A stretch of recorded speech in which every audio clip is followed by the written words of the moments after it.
امام حسن علیہ السلام کی ایک خواہش ہے کہ وہ رسول کے پہلو میں دفن ہونا چاہتے ہیں اور امت نے اس کو پورا نہیں ہونے دیا۔ میں چاہتا ہوں کہ امام حسن علیہ السلام کی زندگی کے کچھ پہلوؤں کے حوالے سے آپ کے سامنے گفتگو کروں، کیونکہ یہ دونوں جو ائمہ ہیں، امام حسن اور امام حسین، رسول اللہ صلی اللہ علیہ وآلہ وسلم نے ہمیشہ ان کو ایک ساتھ رکھا ہے۔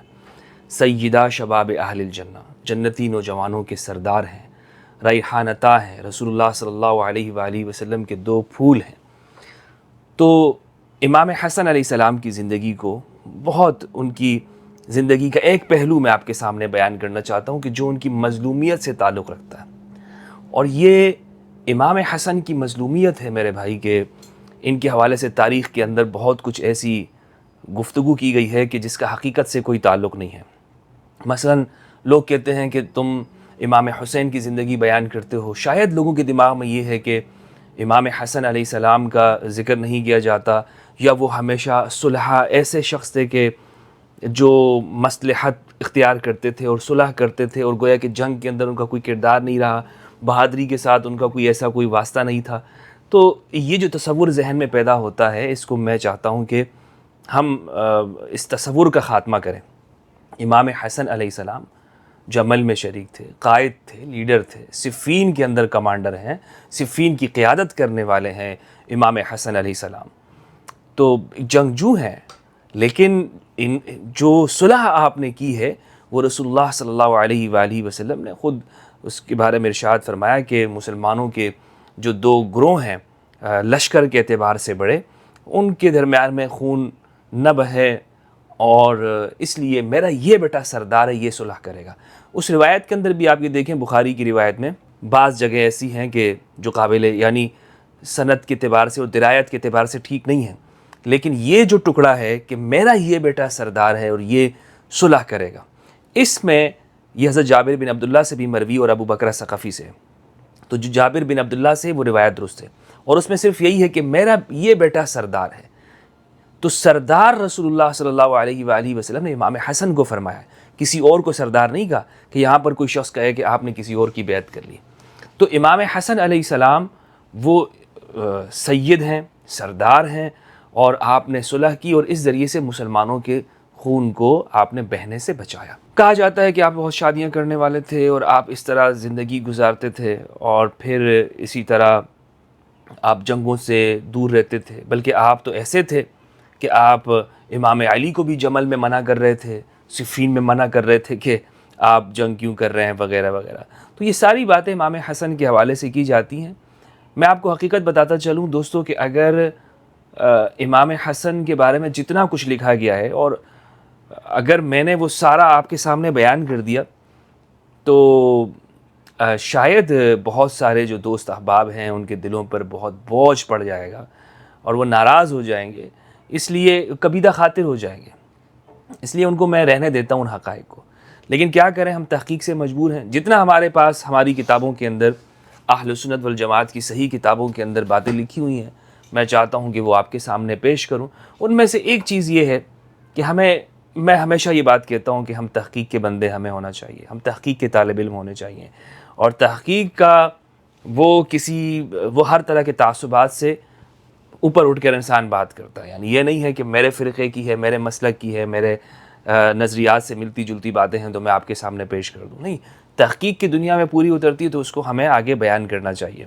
یہ میرے سامنے سیر اعلام النبلاء ہے، شمس الدین الذہبی رحمہ اللہ کی، جلد نمبر اس کی 5 ہے۔ اس میں امام حسن علیہ السلام کی حالات زندگی یہاں سے بیان کروں گا۔ دوسری ہے الاستیعاب فی معرفت الاصحاب، ابن عبد البر الاندلسی رحمہ اللہ۔ یہ دو کتابیں ہیں، کوئی زیادہ آپ کے سامنے حوالہ جات میں نہیں پیش کر رہا ہوں، اور انہی سے چونکہ یہ معتبر ہے، میں امام کی حالات زندگی کا یہ پہلو بیان کرنا چاہتا ہوں کہ امام کی بڑی خواہش تھی، امام کی یہ خواہش تھی کہ آپ کو اپنے نانا کے قریب دفن کیا جائے۔ امام حسن کی یہ آرزو تھی، امام حسن کی یہ چاہت تھی، تمنا تھی کہ مجھے میرے نانا کے پہلوؤں میں دفنایا جائے، میں چاہتا ہوں کہ میں اپنے نانا کے قرب میں قبر رسول کے ساتھ دفن ہو جاؤں۔ یہ امام حسن کی چاہت ہے۔ آپ اندازہ لگائیں کہ رسول کے نواسے، رسول کے بیٹے اپنی آخری وقت میں جو خواہش کر رہے ہیں وہ کیا کر رہے ہیں؟ وہ یہ چاہ رہے ہیں کہ مجھے میرے نانا کے پہلو میں لٹا دیا جائے، میری زندگی کا آرام یہ ہوگا۔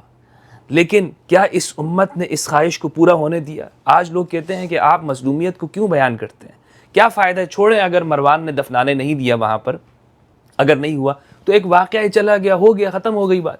بھائی یہ وہ ساری چیزیں اگر دیکھیں، اگر اس بات کو بیان نہ کیا جائے، اگر اس بات کو ہم بیان کرتے ہیں تو اس کی وجہ یہ ہے کہ یہ جو آج ہمارے دلوں میں سختی ہے، یہ جو مسلمانوں کے اندر موجود دوسروں کے لیے نفرت اور تعصب پایا جاتا ہے، باوجود اس کے کہ ہم کلمہ پڑھتے ہیں، باوجود اس کے کہ ہم ایک نبی کو ماننے والے، ایک اللہ کو، ایک کتاب کو ماننے والے، لیکن دل ایسے سخت ہیں، کلیجے ایسے کھا لیے ہیں ہم نے، ایک دوسرے کے کلیجے کھاتے ہیں، ایک دوسرے کے لیے برداشت ہی نہیں ہے، گالیاں، سب و شتم اور سب کچھ، طوفان بدتمیزی کا ماحول گرم کیا ہوا ہے ایک دوسرے کے خلاف۔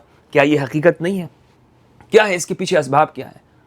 کس نے پیدا کیے یہ سارے اسباب؟ آپ کہیں گے کہ اس کے پیچھے دشمن ممالک کی وہ ساری کارروائیاں ہیں۔ میرے بھائی اتنے سادہ نہیں ہے مسلمان، اتنے زیادہ سادہ نہیں ہے جتنے ہم نے ان کو بنا دیا ہے کہ ماشاء اللہ بس یہ دودھ پیتے بچے ہیں، دنیا کی سیاست کو جانتے ہیں، ہر چیز کو جانتے ہیں، معلوم ہے ان کو اپنے فائدے، لیکن وہ تعصبات ہیں جو شروع زمانے سے چلے آ رہے ہیں اور آج تک کتابوں کے اندر یہ ساری باتیں لکھی ہوئی ہیں اور اسی طرح بہت سی جگہوں پر یہ باتیں پڑھائی جاتی ہیں۔ اس لیے یہ حقائق ہمیں جاننا ضروری ہے کہ رسول کی اولاد کی جو یہ خواہش اور تمنا کرتی ہے، اس دین کو لانے والے محمد صلی اللہ علیہ وآلہ وسلم، ان کی اولاد یہ خواہش کرتی ہے کہ ہمیں مرنے کے بعد، اس دنیا سے جانے کے بعد، ہم اپنے نانا کے پہلوؤں میں دفن ہو جائیں۔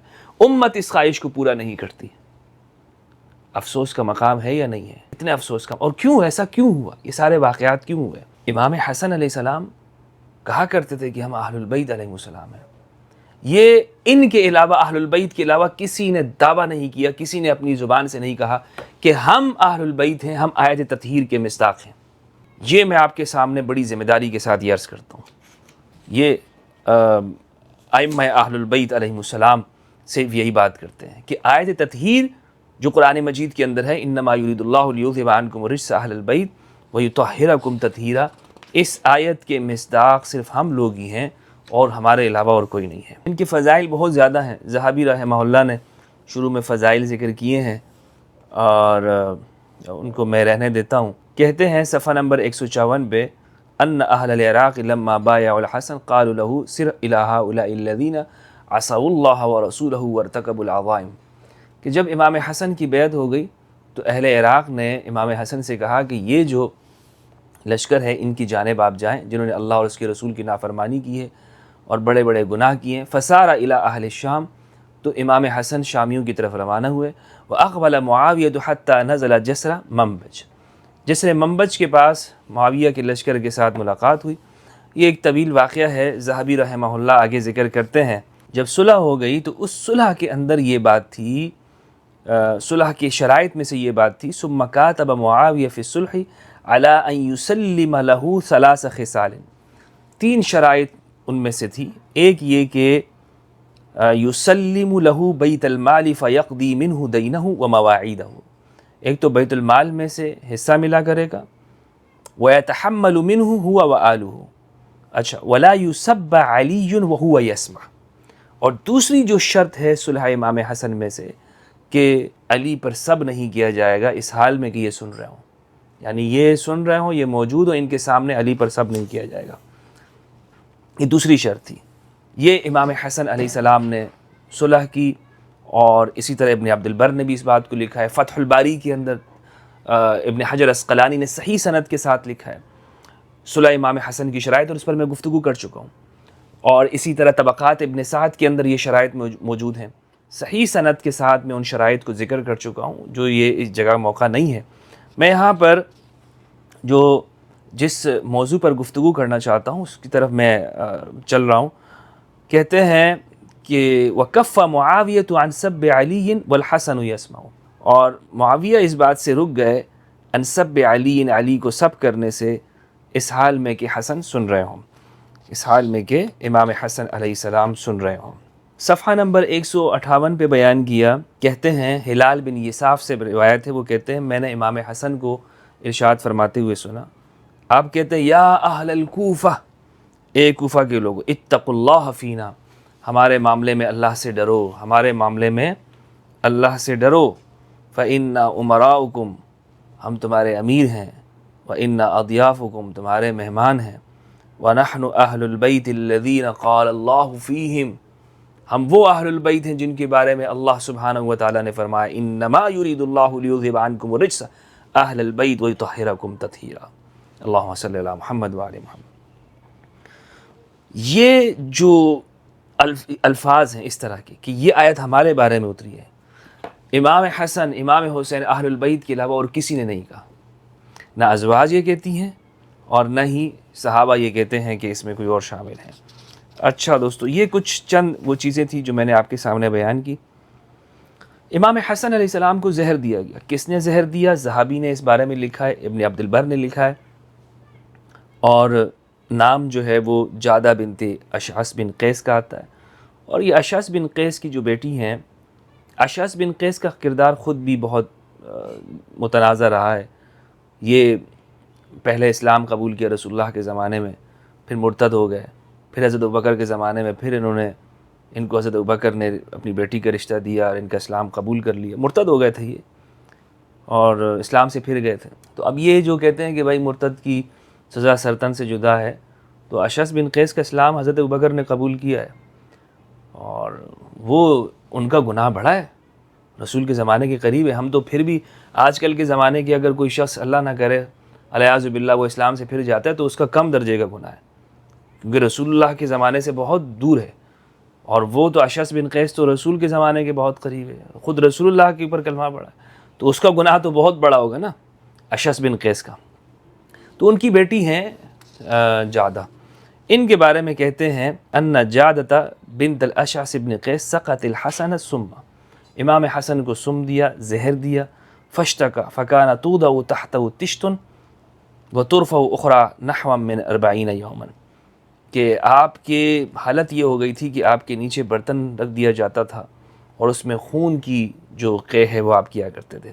امام حسین کو بلایا کہ میرے بھائی مجھے ایسا زہر دیا گیا ہے کہ مجھ پر پہلے 40 مرتبہ کئی مرتبہ کوشش کی گئی زہر دینے کی اور دیا گیا، لیکن آج جو مجھے زہر دیا گیا ہے اس نے تو میرا کلیجہ وہ باہر اس سے آ رہا ہے، اس کے ٹکڑے، اس کے لوتھڑے جو ہیں وہ منہ سے جو ہے وہ قے ہو رہے ہیں۔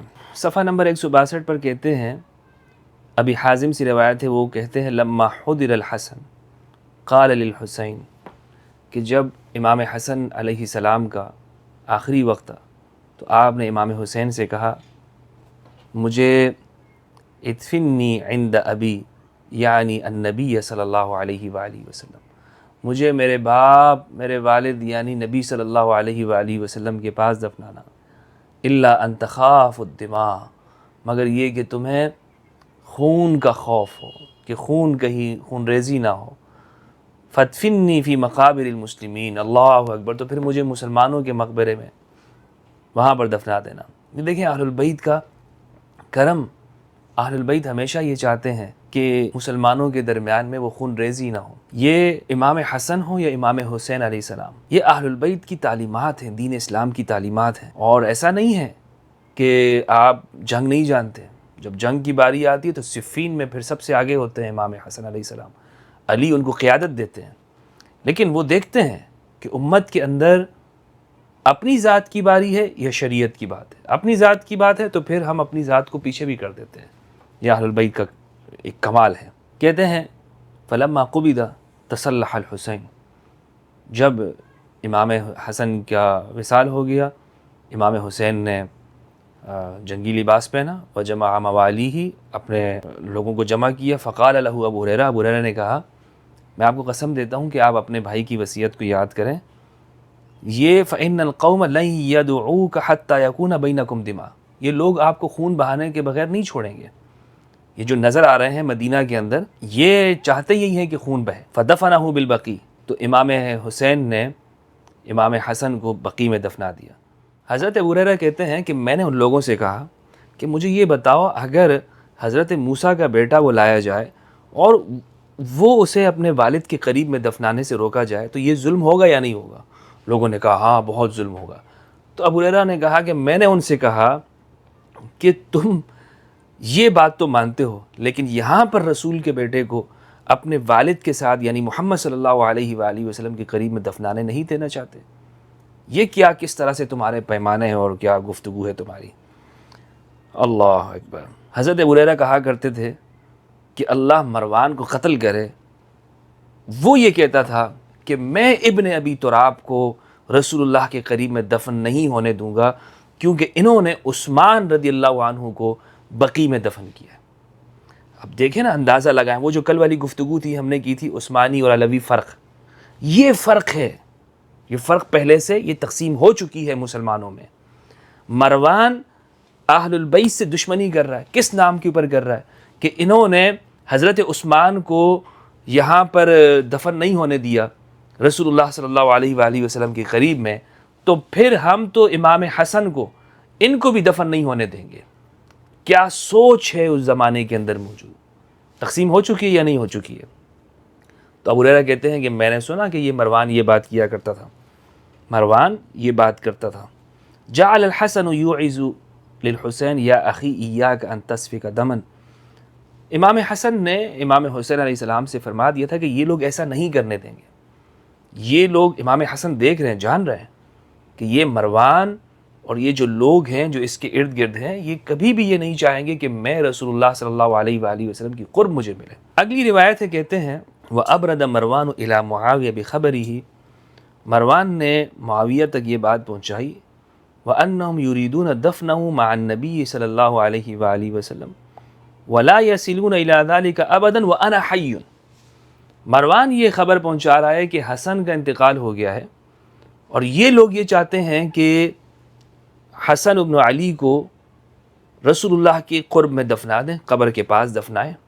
یہ خبر اب دیکھیں مروان پہنچا رہے ہیں، اور جب تک مروان زندہ ہے نا، حسن کی یہ خواہش پورے نہیں ہونے دے گا۔ ایسا ہو ہی نہیں سکتا کہ حسن ابن علی کو وہ رسول اللہ کی قبر کے ساتھ دفنایا جائے، یہ ہم نہیں ہونے دیں گے۔ یہ کون کہہ رہا ہے؟ یہ مروان کہہ رہا ہے۔ فانتہا حسین الی قبر النبی صلی اللہ علیہ وآلہ وسلم قال احفروا۔ امام حسین قبر رسول کے پاس آئے اور کہا کہ قبر بناؤ۔ فنکب عنہ سعید بن العاص یعنی امیر المدینہ فاعتزل وصاح مروان فی بنی امیہ۔ سعید بن عاص وہاں پہ موجود تھا، یعنی جو مدینہ کا امیر تھا، وہ سائڈ پہ ہو گیا، یہ اتنا کوئی وہ تیز آدمی نہیں تھا۔ مروان نے بنو امیہ کو آواز لگا دی، وصاح مروان فی بنی امیہ، بنو امیہ کو آواز لگائی، ولبسوا السلاح، اور ہتھیار پہن کے آ گئے۔ فقال له حسین یا ابن الزرقاء ما لک ولہذا اوال انت، کہا اے نیلی آنکھوں والے کے بیٹے، یا ابن الزرقاء، کس کو کہا؟ مروان کو، اور یہ ایک بڑا اشارہ ہے امام حسین علیہ السلام کی جانب سے، یا ابن الزرقاء، مروان کو کہا۔ اور یہ حضرت سفینہ نے بھی روایت ہے، اس کے اندر یہ لفظ استعمال کیا ہے بنو مروان کے لیے، اور یہ اس کا قصہ کہانی ہے۔ یہ ابن زرقاء جو ہے، یہ زرقاء ایک یہودیہ خاتون تھی، انشاءاللہ کسی دن تفصیل سے میں بیان کروں گا کہ کس طرح سے یہ بنو مروان کو یہ جو ٹائٹل ملا ہے، امام حسین نے جو استعمال کیا، کیوں کیا۔ ما لک ولہذا اوال انت، تمہارا اس معاملے میں کیا ہے؟ تم والی ہو، مدینہ کے حکمران تم ہو، تم درمیان میں کیوں بات کر رہے ہو؟ تم ہو کون؟ مروان۔ فقال لا تخلص الی ھذا وانا حی، اس نے کہا کہ میں یہ نہیں ہونے دوں گا جب تک میں زندہ ہوں۔ تو امام حسین نے اس موقع پر حلف فضول کی آواز دی۔ حلف فضول، یہ حلف الفضول جو ہے، یہ سیرت النبی کا ایک چیپٹر ہے جس میں مظلوم کی حمایت کے لیے قبائل کو جمع کیا گیا تھا، اور رسول اللہ صلی اللہ علیہ وآلہ وسلم اس معاہدے کے اندر موجود تھے، اور 3 فضل نام کے افراد نے اس معاہدے کو کیا تھا، اسی لیے اس کو کہتے ہیں حلف الفضول۔ فاجتمعت ہاشم وتیم وزہرہ واسد فی السلاح وعقد مروان لواء وكانت بینہم مرامات وجعل عبداللہ بن جعفر یلح علی الحسین ویقول یا ابن عم الم تسمع الی عہد اخیک۔ تو یہاں تک بھی ہوا، آپس میں تلواریں بھی چلی ہیں، تیر بھی چلے ہیں، اور آپس میں جو ہے ایک دوسرے کی جانب یہ واقعات ہوئے ہیں، لیکن پھر بہرحال امام حسین علیہ السلام وہ وصیت کے مطابق عمل کیا، اور عام مقابر کے اندر، مسلمانوں کے مقابر میں جنت البقیع کے اندر امام حسن علیہ السلام کو وہاں پر دفنایا گیا۔ ذہبی نے یہاں پر ایک روایت ذکر کی ہے، لیکن ذہبی کہتے ہیں کہ یہ روایت بہت اندھیرے والی، یہ روایت صحیح نہیں ہے۔ وہ یہ ہے کہ حضرت عائشہ رضی اللہ عنہا کے بارے میں یہ کہتے ہیں، حضرت عائشہ نے کہا لا یکون لہم رابع ابدا، یعنی یہاں پر وَإِنَّهُ لَبَيْتِ أَعْطَانِيهِ رسول اللہ صلی اللہ علیہ وآلہ وسلم فی حیاتی۔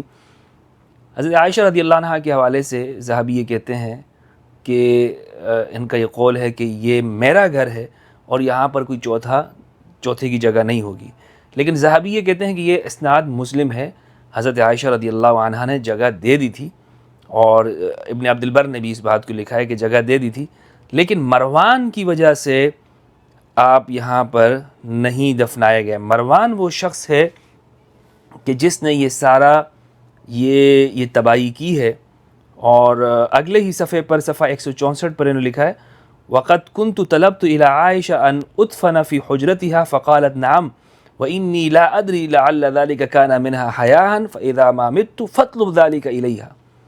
زندگی میں امام حسن علیہ السلام نے یہ اجازت لی تھی، اور حضرت عائشہ رضی اللہ عنہا نے اجازت دے بھی دی تھی، لیکن آپ نے فرمایا کہ شاید میری زندگی میں انہوں نے مجھ سے حیا کرتے ہوئے مجھے اجازت دی، تو جب میری وفات ہو جائے تو پھر تم دوبارہ پوچھنا۔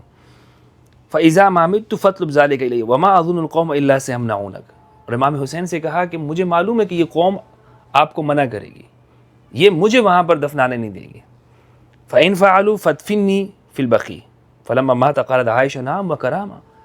حضرت عائشہ نے کہا کہ کرامت کی بات ہے۔ فَبَلَغَ ذَلِكَ مروان فَقَالَ كَذَبَ وَكَذَبَتْ۔ تو جب یہ بات مروان کو پہنچی تو اس نے کہا کہ یہ الیاذ باللہ استغفر اللہ العظیم، اس نے کہا کہ یہ بھی جھوٹ بولتا ہے اور وہ بھی جھوٹ بولتی ہے، یہ مروان ایسا آدمی ہے۔ واللہ لا يدفن هناك ابدا منعوا عثمان من دفنه في المقبرة ويريدون دفن حسن في بيت عائشہ۔ انہوں نے مقبرے میں عثمان کو دفن ہونے سے روکا، اور یہاں یہ حضرت عائشہ کے گھر میں حسن کو دفن کرانا چاہتے ہیں۔ فلبس الحسین ومن معه السلاح واستلام مروان ايضا في الحديث ثم قام في اطفاء الفتنة ابو ہریرہ۔ پھر ابو ہریرہ رضی اللہ عنہ نے یہ معاملات کو آپس میں ختم کروایا۔ تو یہ ہے اسی طرح الاستیاف فی معرفت الاصحاب کے اندر ابن عبد البر الاندلسی رحمہ اللہ نے ان سارے واقعات کو ذکر کیا ہے، اور میں آپ سے چاہوں گا کہ آپ اس کا مطالعہ کریں۔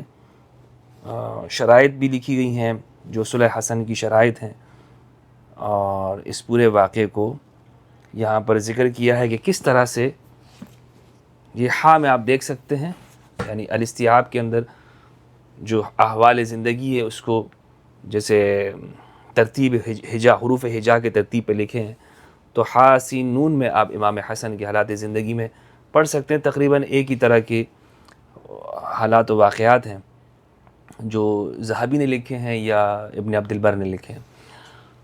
تو یہ ایک واقعہ ذکر کرنے کا مقصد یہ ہے کہ امام حسن علیہ السلام کی ایک خواہش ہے کہ وہ رسول کے پہلو میں دفن ہونا چاہتے ہیں، اور امت نے اس کو پورا نہیں ہونے دیا۔ تو مجھے بتائیں کہ کیا یہ امت اہل البیت کی مقروض نہیں ہے؟ کیا یہ امت اس کے کندھوں پر اہل البیت کا بوجھ نہیں ہے کہ یہ اہل البیت کے مناقب، ان کی زندگی کو بیان کرے، ان کی مظلومیت کو بیان کرے، لوگوں کے سامنے پیش کرے کہ ہمارے اہل البیت کتنے مظلوم ہیں؟ اور مجھے تو دوستو، میں جب یہ ان چیزوں کو، ان باتوں کو پڑھتا ہوں نا، ان واقعات کو، میرے سامنے یہی بات آتی ہے کہ ہمارے جو حالات ہیں مسلمانوں کے، ہم ہمیشہ ہی اسی طرح جو ایک دوسرے کے گریبانوں میں ہاتھ ڈالے رہیں گے، کیونکہ اس امت نے اہل البیت کی بہت مقروض ہے، بہت مقروض ہے۔ اللہ سبحانہ و تعالیٰ سے دعا ہے کہ پروردگار ہم سب کو قرآن مجید میں تدبر کرنے اور اہل البیت کی معرفت عطا فرمائے۔ السلام علیکم ورحمۃ اللہ وبرکاتہ۔